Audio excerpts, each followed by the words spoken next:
guztioi, dakizunez, Radio Vitoria entzuten ari zarete, zertan eta eusko ikaskuntzaren mahai-ingurutan.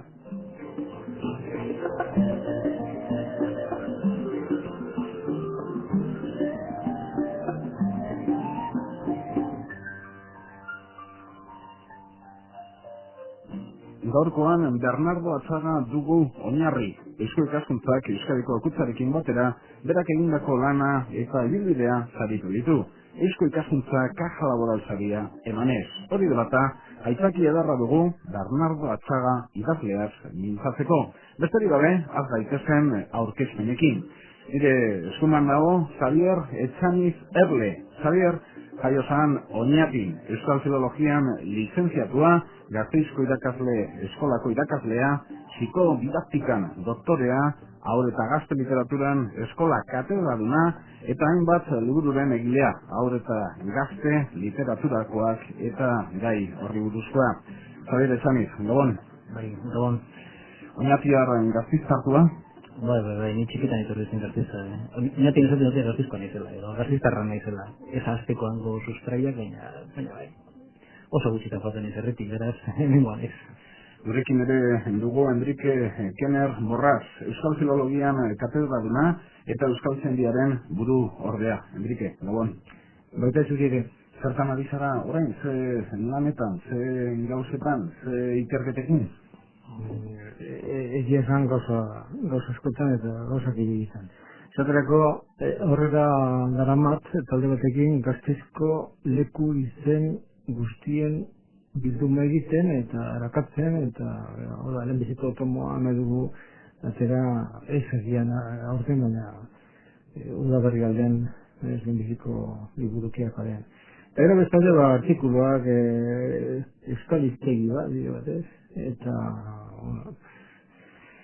gero nahi dugu atera, nahi nuke atera baten urtean Federico Baraibar, Arabako diputatu nagusia izanak, egin zuen 1903an iztegi bat, vocabulario de palabras usadas en la valle y que no se encuentran en el diseño de la academia o que se encuentran en otra acepción.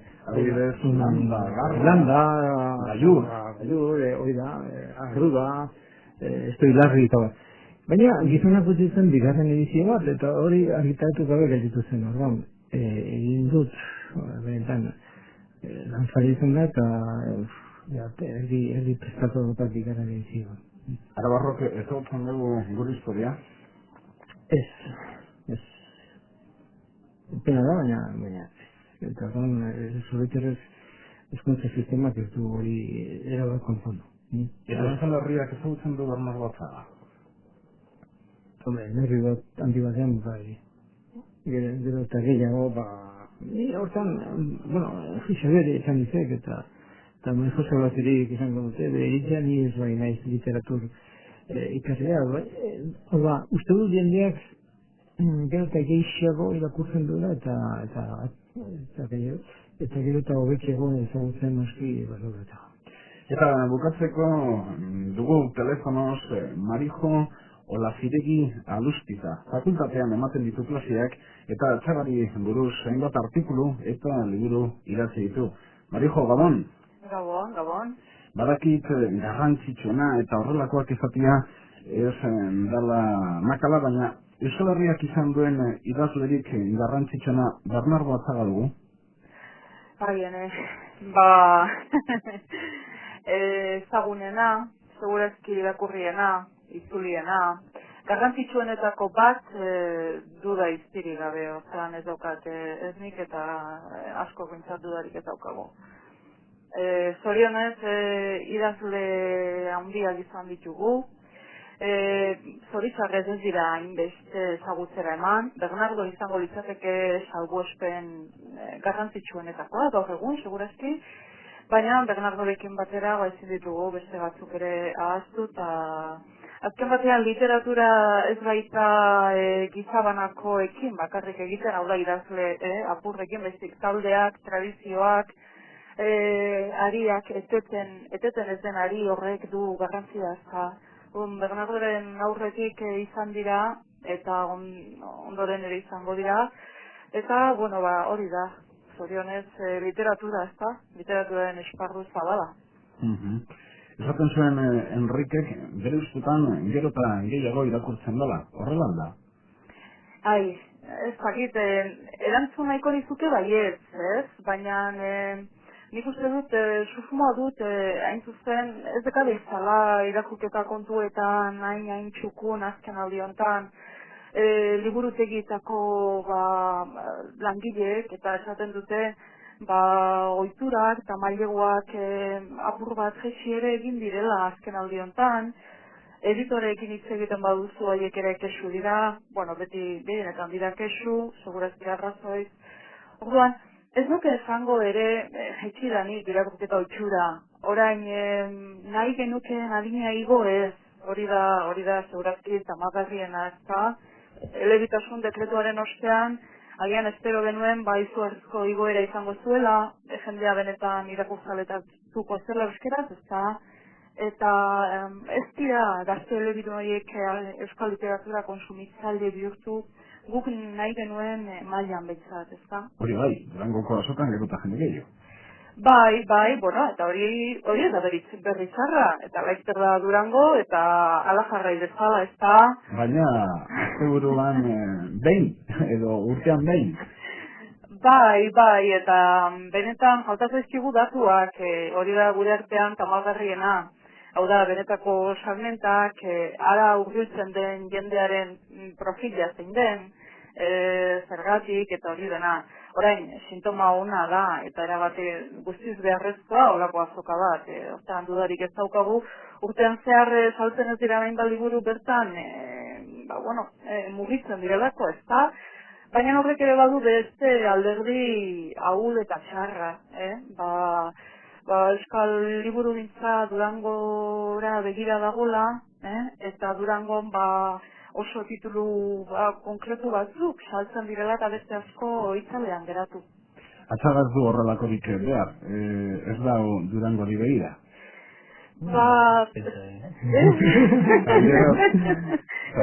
Kosten zu baiet, dura ere bai?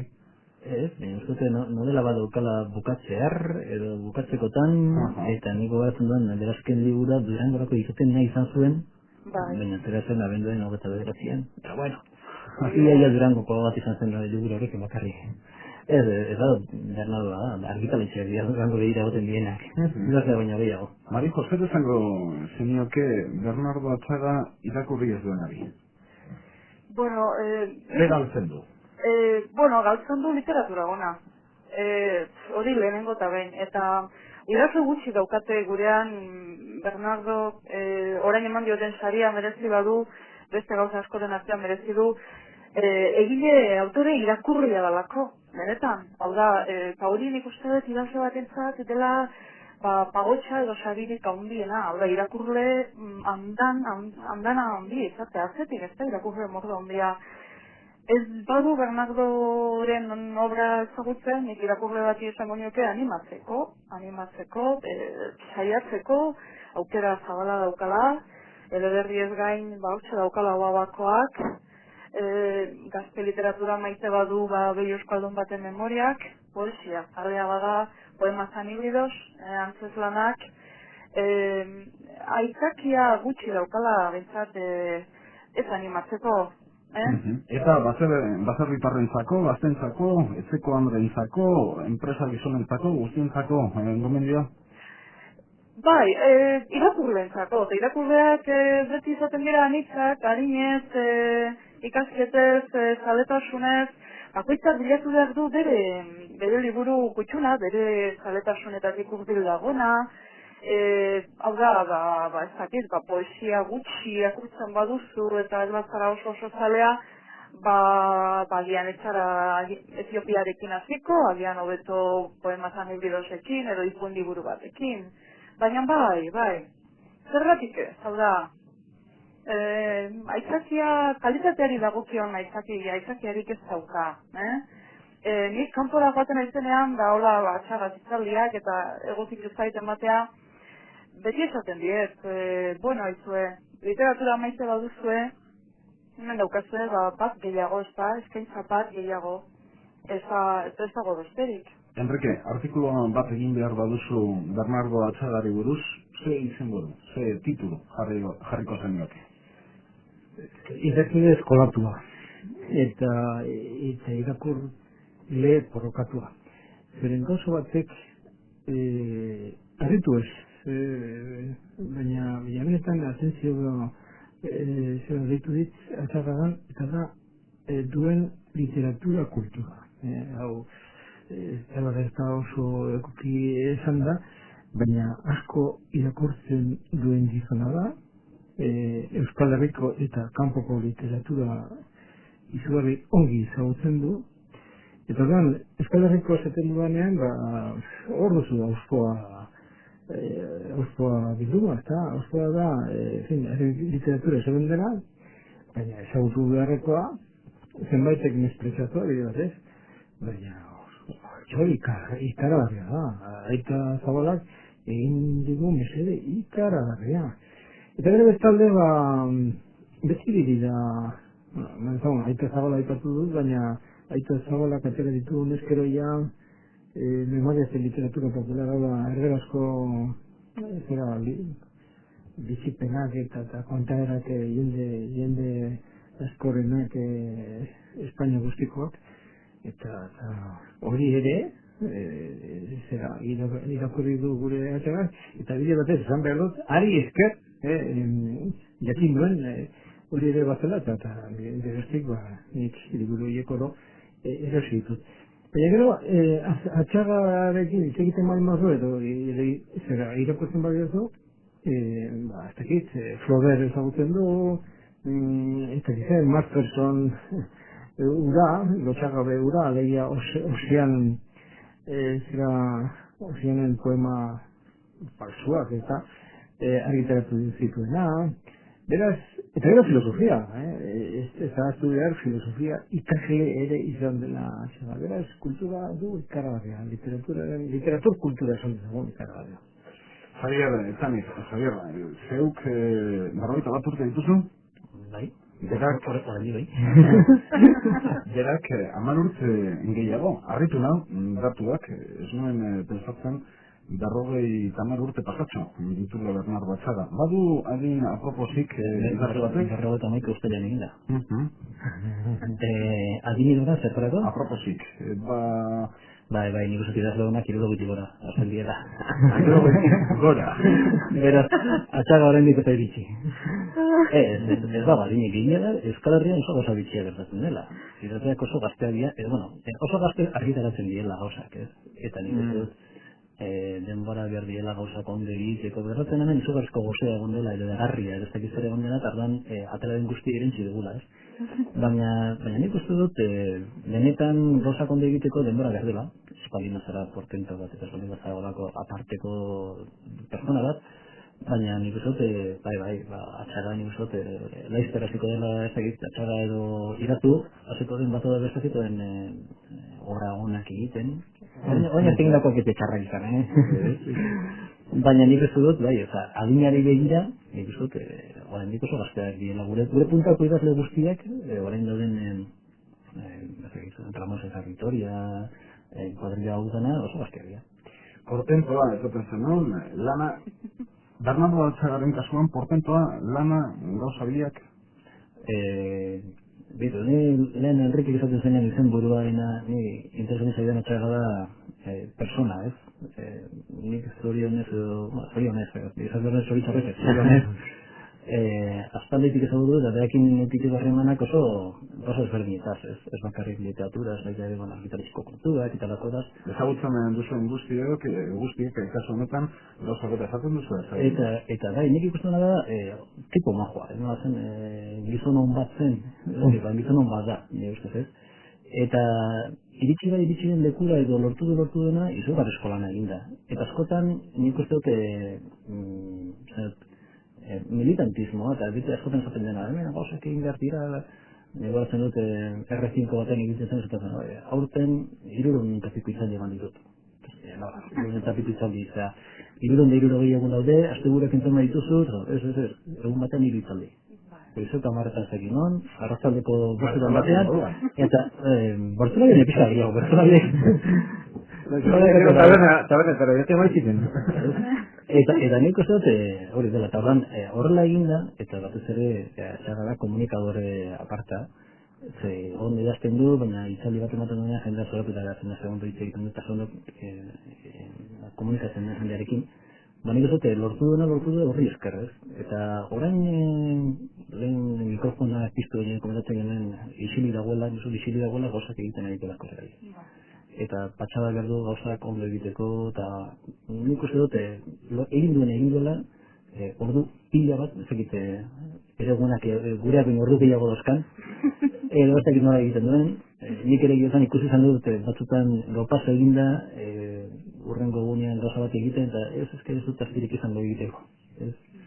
Orduan, bueno, nire izan dara lanaren ondorioa, torra eman dut badiote zaria de lanari, da nik uste bai. Komunikabide batetik hitz egiten dizuegun Marijo eta kazetarri batekin ari zara hizketan. Ez da erraza elkarrizketa bat egitea Bernardo Atxagari? Ez dala erraza... Astirik ez, orain ez... Hombre, nik uste dut Xabierrek eta Enrikek oso gauza interesanteak esan dituztela batetik lanarena. Eta nik idazle batzuk ezagutzen ditut, baina uste dut ezagutzen dituen guztien artean Atxagaren lan egiteko gaitasuna, disiplina, hitza disiplina da, benetan, bueno, enbidiagarria ere badela. Eta ez dela erresa gertatzen da, segurazki, badakizu, konpromisoak, hitzartutako hitzaldiak, irakitalen jabetenetan Londresera badoa, han dagoen poesia ekitaldi benetan garrantzitsu batera, horrek ere lan emango dio.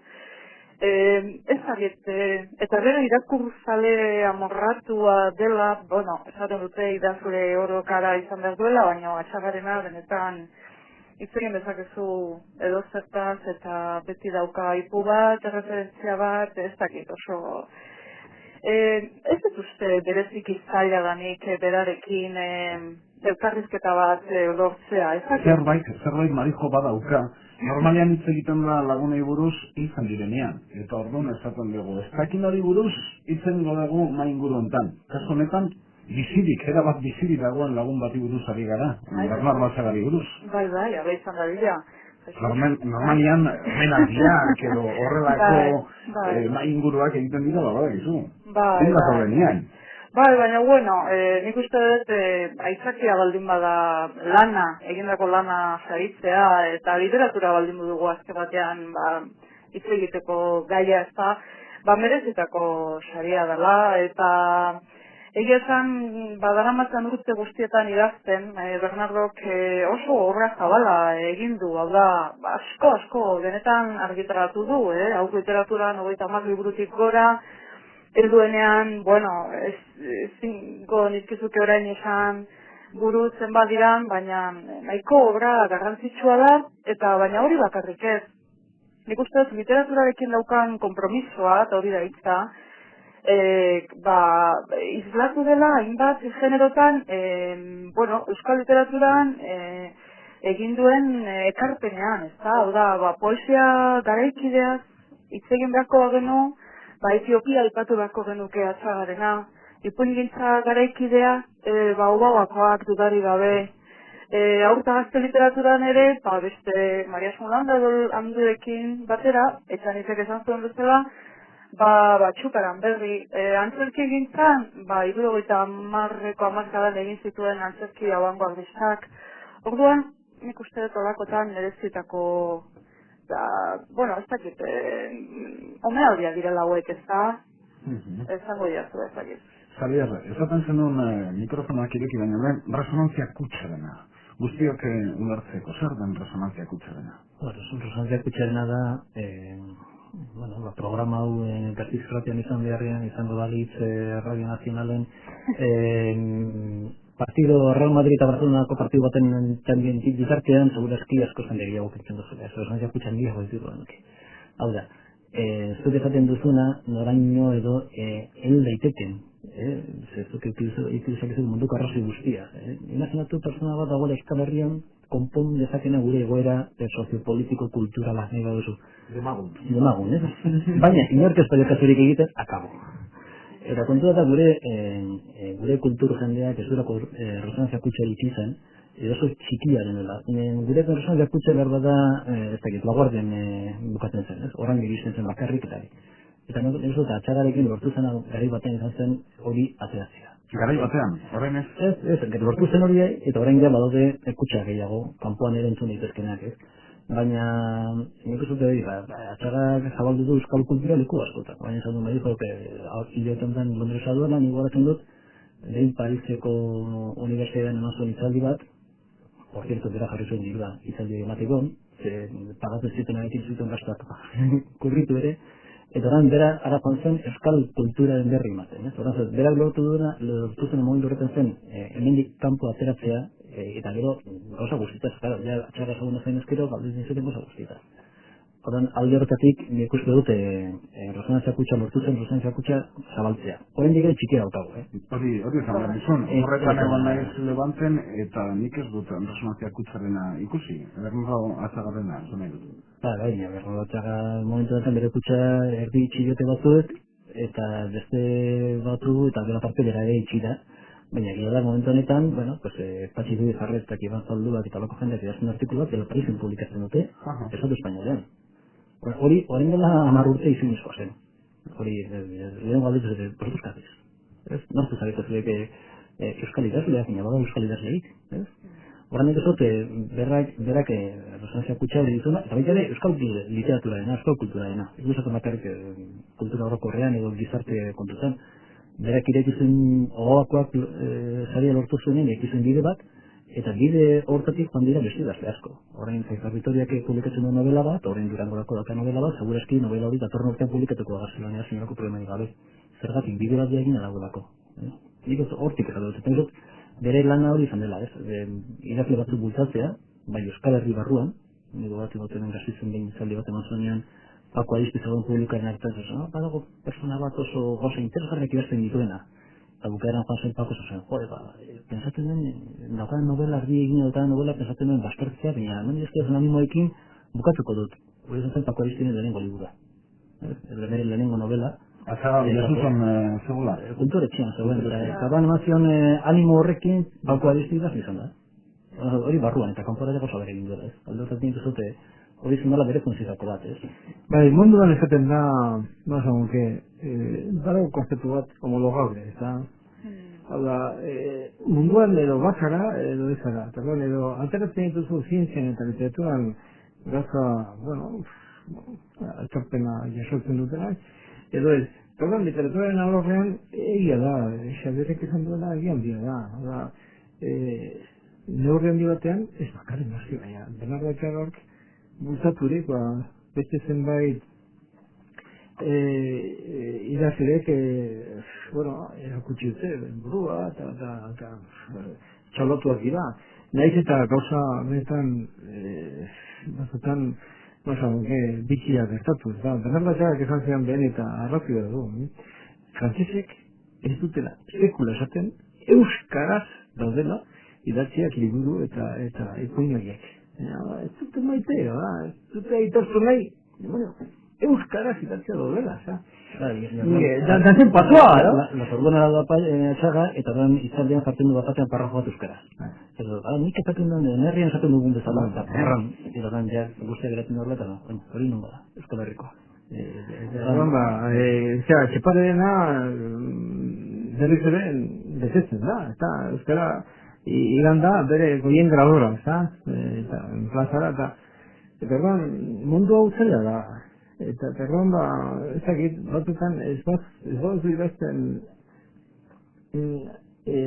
hizkuntza deitzen den handi horietako batean, baina balira gauza guztiz ederrak, lehenko gunean ditzait aleman aztekariak ekarri zuen georgierazko poema bat, alemanera itzulia, izugarri polita, zer gertatzen da, zu merkatu da, Georgia Georgie da, esan dut egun, euskara bezala, bazter hizkuntza. Gai honekin jarraituz, Marijo, esaten zuen Xabierrek Sorbona edo Patxizo Ikarretazan Ibanen adibidea artikulu horrekin El Paisen eta baina hainbat entzunek esan dute bai, baina hori oraindik oso zirkulu txikiak dira. Badakizu, gaur egungo gizartean esaten dana, telebistan ez batzara agertzen, ez zara zizitzen.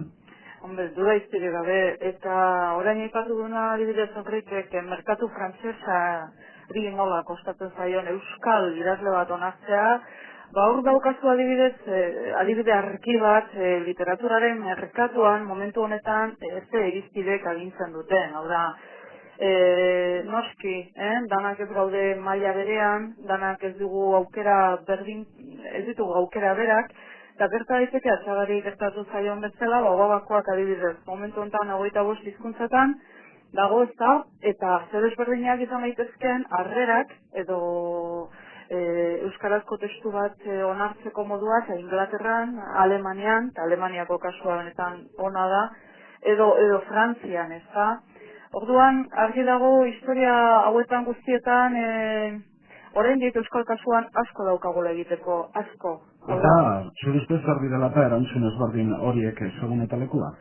Topikoak, prejuizioak, frantsesak, zentralistak eta beraientzako euskal autore bat beti izango da espainola, ez dute periferia eta ez dute txikitasunean agian sinesten, Portugaleko merkatuan gauzadera pasatzen da. Aldiz alemanak agian irikiago egon daitezke. Hau da, ez da gauza zaila da, oso zaila da. Orduan, horregatik da inarrigarria Bernardok egin duen bidea, ezta?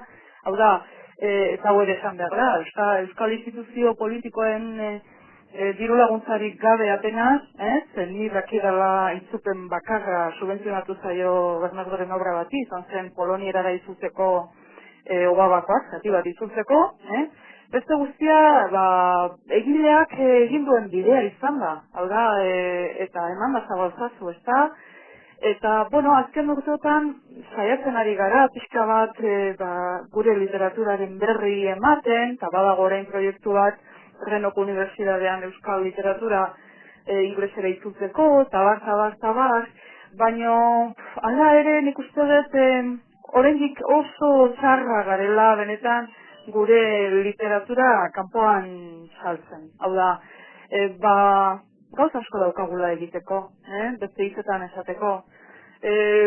Literaturaren ez bakarrik promozioaz ari nahi baiz, bideak ezagutzera eman, unibertsitateetan, adibidez departamentuetan, euskal irakurle edo lektore gehiago jarri, zu Inglaterrara zoaz momentu honetan, eta hango 20 departamentuetan literatura katalana irakasten dute.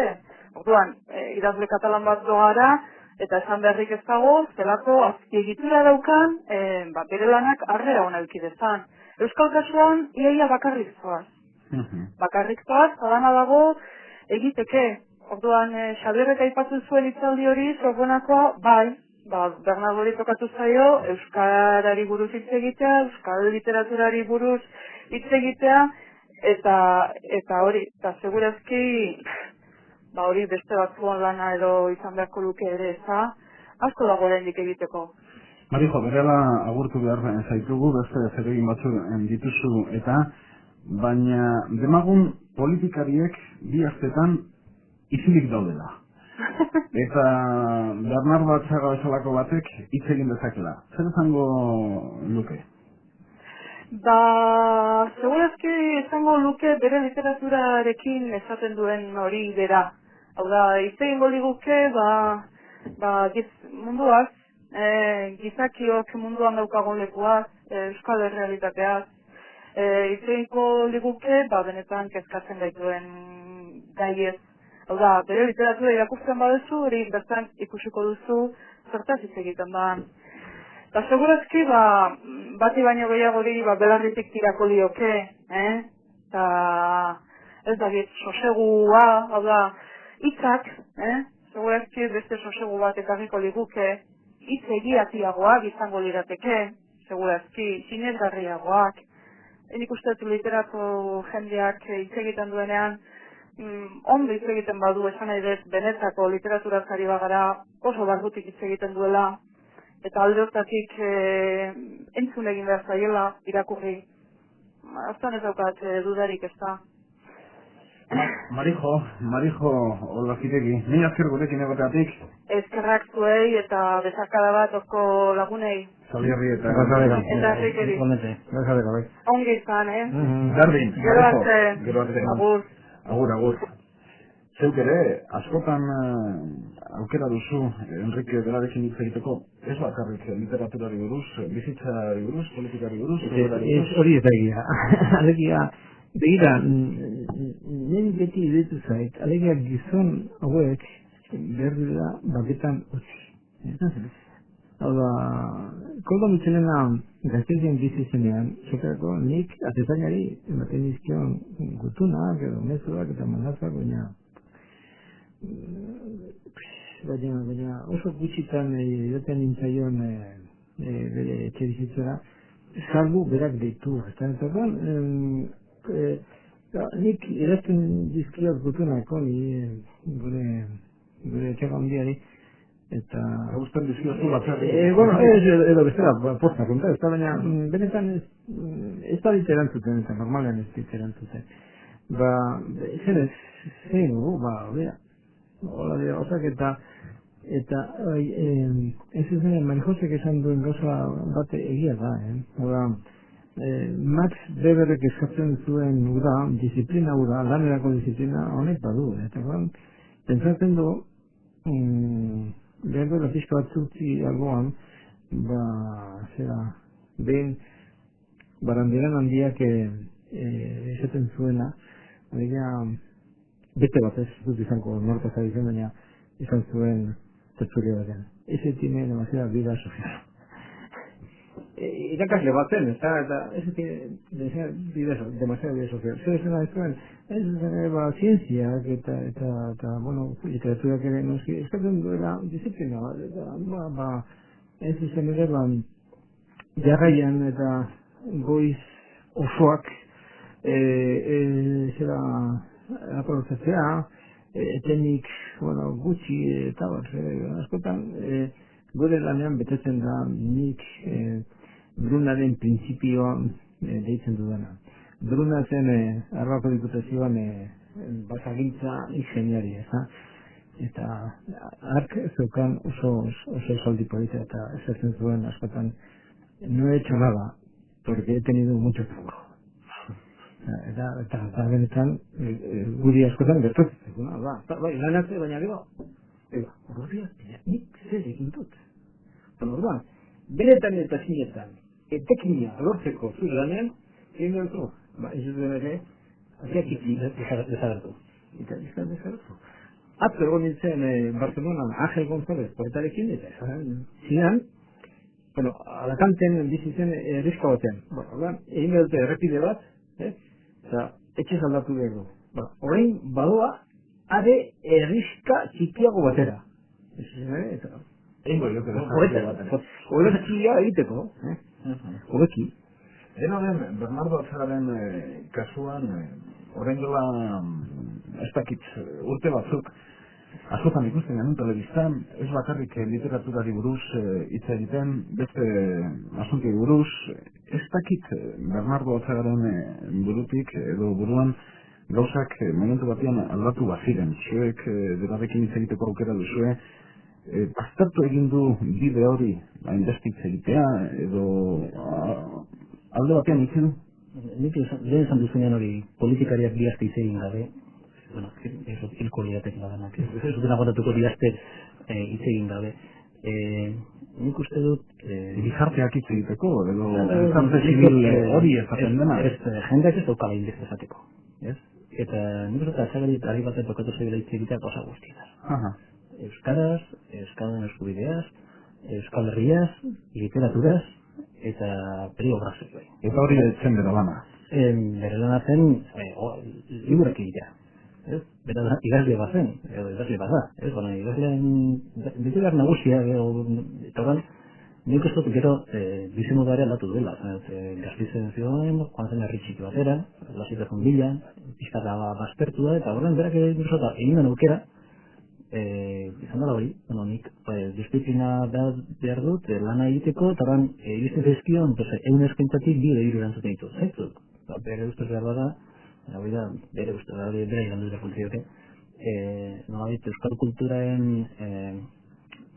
irudia kanpoan emateko aukera ematen duten beharrezkoenak, punto. Horren, gazti zerrati ditu maiogu, bat esango dugu zeu dazkizet, gazti zerratian egin zuen beste bati, aurpila behitze egiteko, eta esan dezaketenak euskal kulturaren egoera, euskal literaturen egoera zein den. Oain, Londreski, segurazki, ez dakit, nire izteat egiteko joateko. Ezen jarri nahi, ejemplo batola kaskar bat, nire burua. Nire egiteko Londresan joateko itzalde bat ematea, baina txaga ibai. Eta txaga badak beraz baldin bada, zidotela beste inori egiteko, baina hori ere gezurra da. Esan duan, txeberten esan duena gezurra da, ejemplo bat jarriko dizuet, joan den hilean uste dut, Patxiko Bizarreta joan zen Italiara, atxagari indako gonbidepena, atxagari egin zuen bezako proiektu zokalako, Patxiko Bizarreta joan daiko aldera, izaldi bat ematea eskualitatura. Hago da beste egin dira. Eta nik momentu honetan, gero baita ere, egoera familiarra aldatu zaio, eta horrek ere tikatzen duela. Umeekin egoteko garaia gorein da, ez pasara egoten gero ja onditzen dira, eta kaldu duzu hori.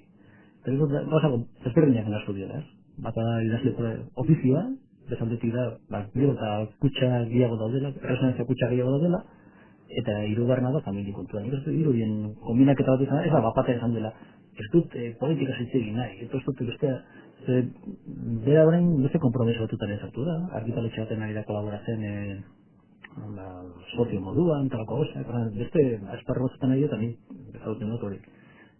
Batez ere oso kezatuta dago saiakeragatik Euskal Herrian, euskal literaturan esaten dugu novela kondo daude, poesia ere ondo dago, baina guazen saiakera bultzatzea, Juan Zelaia saria asmatu zuten, Pamela argitaletxean, eta bandera Juan Zelaiarekin hitz egitea, Juan Zelaiarekin hitz egitera, personalki, bibin.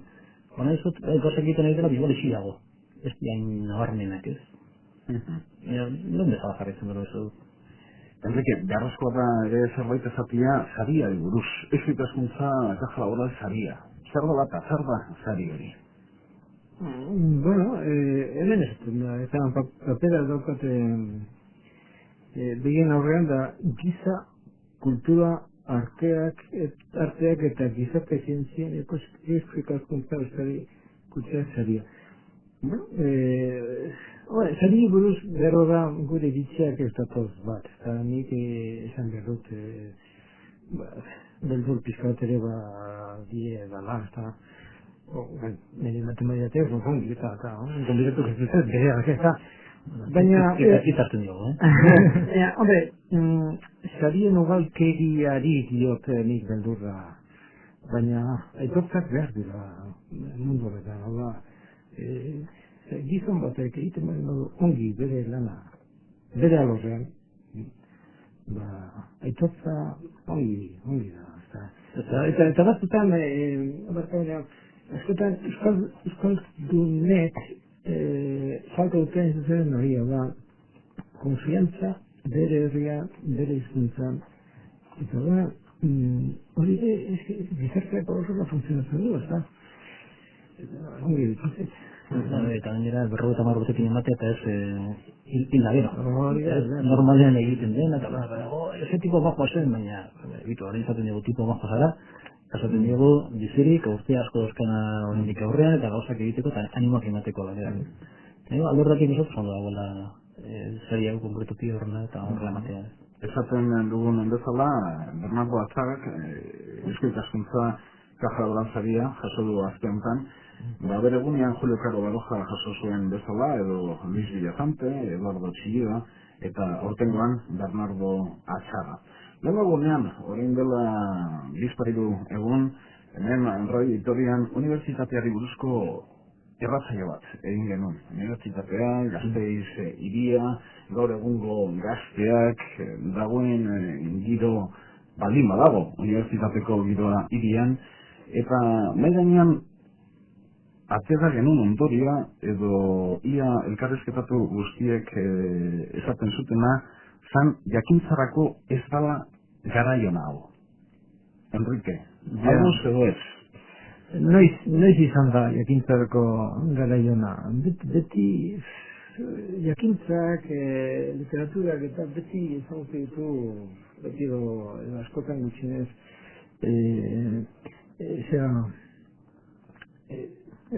garai txarrak bizi dituzte zail horiek.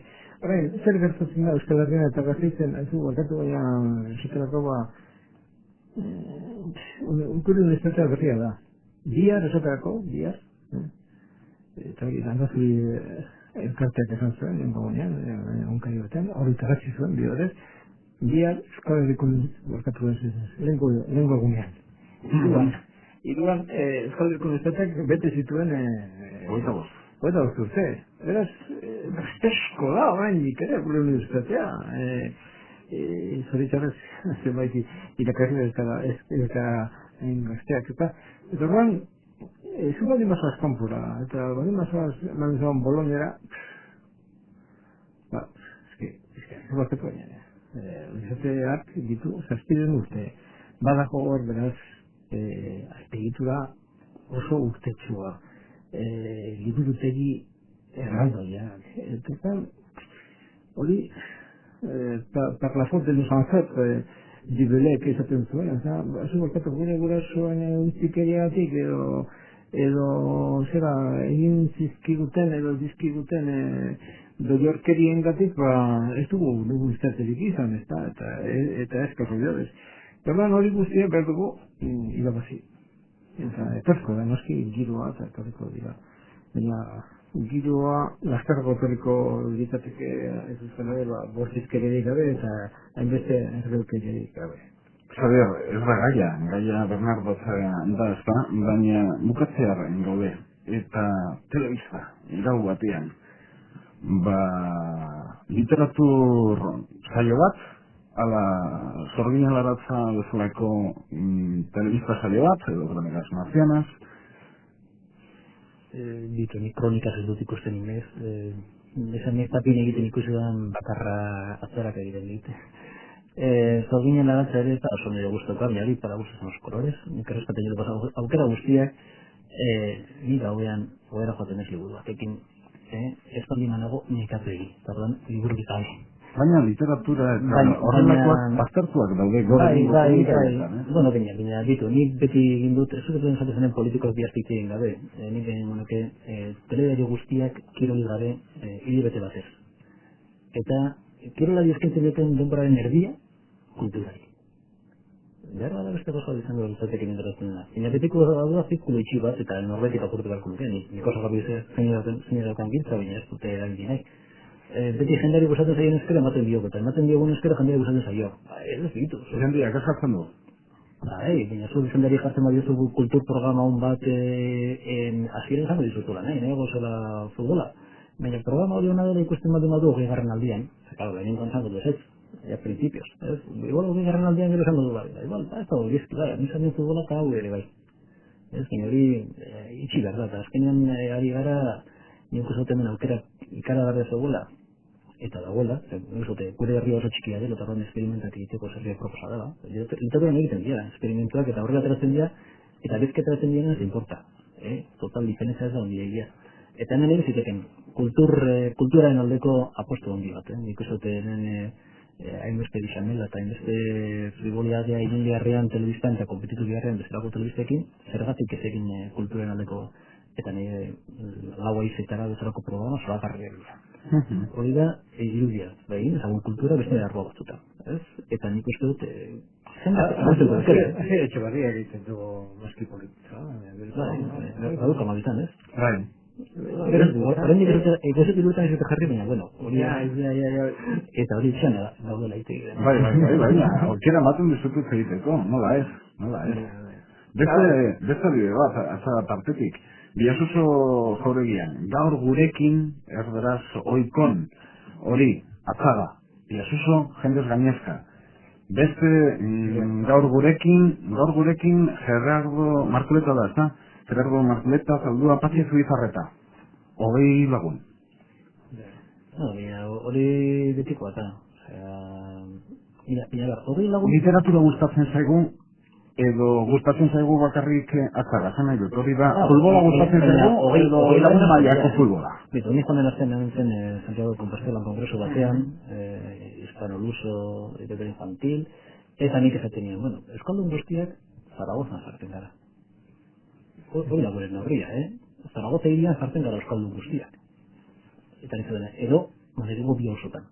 Eta esan duzu, 20 lagun etorri dira, esan duzu, 20 lagun, ez da goizki, Claro, egu konparatu, kompetitu nahi dugu inglesarekin, jai daukagu. Jakin behar dugu zein gure neurria, eta gure neurrian arabera horrentzo, euskarak ematen du aukera esperimentuak egiteko. Eta euskal kultura nizot prestagoela bako, euskal telebiztak egin beharko luke. Eta 20 lagun jate itzaldi batera, oso dago. Txarna da, ez donen inor. Edo txarna da berrondua zenuan minaz itzaldi entzutera. Ez eta, bueno, fenomeno badelako, eta bostatxe da jirako esaten duen. Nik esat horre, euskaldunok osagarrietik dugu, ezin gaila zenbakitan borrokan hasi besteekin. Hori, alzarrekako borroka bada. Baikorrak, beraz, bai ez da ez, hau da, Gasteiz moduko hiri batean, 20 lagun bakarrik joatea itzaldi batera, kezkagarria da, nik uste. Eta gara, bezalde batzutan, itzaldi antolatzaldiek erabiltzen dituzten zenbait argudiok, niri ez ziate balio. Askotan zuten, gaur bat zegoen beste, gaur bat zegoen zubo partida, eso barkatu baina, hiri honek ditu 200 eta 30.000 bizarre. Zerban, aitorrezagun garriki, alegia kultura izegula basola, beste lehentasun batzuk dituela jendeak, edo ez dugu lortu jendea erakartzen, ez dakit, eta gero beste telebiztek behar dute, eta errati behar dute bere papera bete eta zoritxarrez, nik ustot ez dute berendik ere. Hau da, niretzako, berda muitorra idatea ez da, baina gure helburua eta gure eredua izan berda gehiago artekatea, Frantziaren eta Alemanian arteko telebiztak, eta ez Antena 3. Eskorra du baikorra?